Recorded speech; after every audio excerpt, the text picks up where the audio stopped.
kind of country is India, sir? A beautiful country.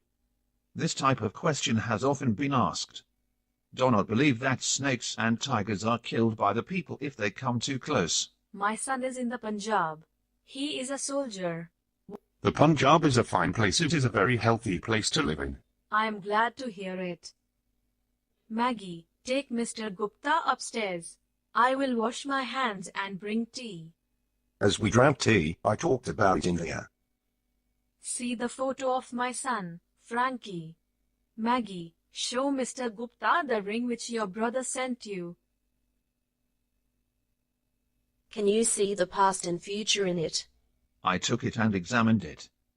When Frankie sent this ring, he wrote that if you concentrate on a distant person as you gaze into it, you will be able to see him and what he is doing. We have not had any news from Frankie for a long time, but we have not been able to see anything. Why do not you try?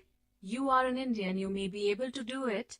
I did not have the heart to tell the mother and daughter that the ring was nothing much, not a miraculous thing from a distant land. How could I shatter their dream?